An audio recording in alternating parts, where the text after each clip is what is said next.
lalawigan po ng Laguna at sa buong Pilipinas. Halina po kayo at makaisa sa makulay na selebrasyon ng Sambalilo Festival sa lalawigan po ng Laguna. Malasakit, aksyon, dedikasyon, serbisyo sa kapwa. Mads TV. Hindi sa ngayon ay nagsiselebrate po ng ika-10 na Sambalilo Festival. Ito po ang selebrasyon ng pagmamalaki po ng turismo sa lalawigan po ng Laguna at sa bayan po ng Cavite. At higit sa lahat, para po muling maipakita ang pinakamalaking Sambalilo hindi lamang po sa lalawigan ng Laguna, hindi lamang sa buong Pilipinas, kundi sa buong mundo. At syempre, ito po ay selebrasyon ng aming pong pasasalamat sa aming pong patron El Salvador del Mundo. Ang bayan po ng Cavite at ang lokal na pamahalaan po ay patuloy pong gumagawa ng mga ganitong activities para po maibigay ang aming pasasalamat sa ating pong mga kababayan, sa ating pong mga stakeholders na patuloy pong tumutulong para magkaroon po ng garantisadong progreso ang bayan po ng Cavite. Po ang preparasyon po ng lokal na pamahalaan, special din po ang lahat ng aming pong activities na ginawa po ngayon dahil ito po ay pagpapahalaga sa mga sektor na patuloy pong sumusuporta, patuloy pong tumutulong sa lokal na selebrasyon. Kahagabi po ay ginanap po natin ang DepEd Night na kung saan isang makabuluhang pagdiriwang po dahil po ang ating pong pag-aari na lupa ng lokal na pamahalaan na 1.3 hectares po ay ngayon po ay idinonate na po natin sa DepEd family para po sa mas magandang relasyon ng DepEd at ang LG at higit sa lahat para mas mapakinabangan po ng kabataang Cavindiin at pagpapatunay ang pagpapahalaga po natin sa larangan ng edukasyon.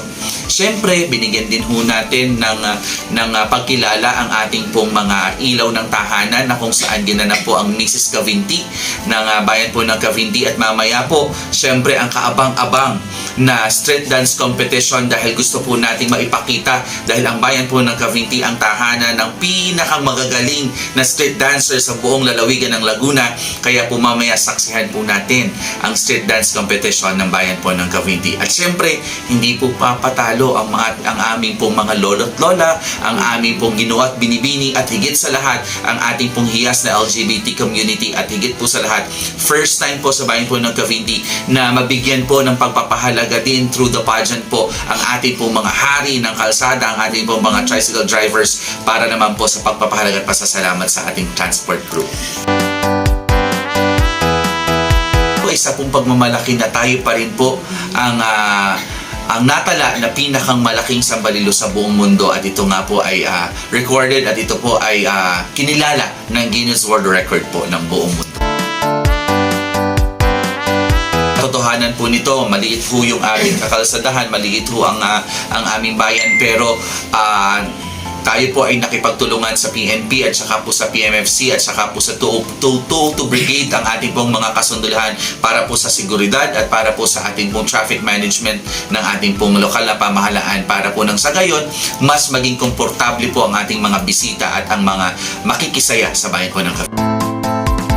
Ang malaking sambalilo ng buong mundo at higit sa lahat tayo po ay pinagbigyan para po sa confetti drop na kung saan bibigyan po natin ng pansin at pagpapahalaga at syempre meron po tayong mga espesyal na bisita ngayon pong hapong ito. Ang pinagkakakita ang kabuhayan po ng ating po mga mamamayan. At ito po ay parte na rin po ng kultura. Kung mapapansin po ninyo, marami po nakapagtapos ng pag-aaral dahil po sa paglalala ng Sambalilo at ito po ang naging daan para po magkaroon po sila ng magandang kinabukasan at higit sa lahat ay matupad po ang pangarap nila para sa kanilang mga pamilya.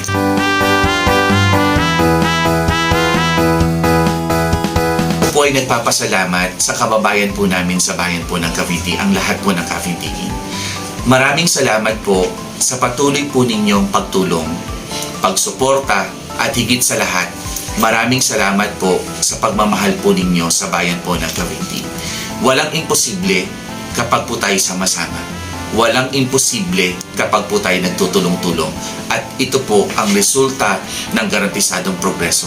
Ang lahat po ng ating pagtutulungan, pagmamahal at pakikiisa, ito po ang pinakang layunin natin ay maibigay ang mga programa at proyekto sa ating po mga mamamayan. Tara na sa Amazing Cavite! Woo!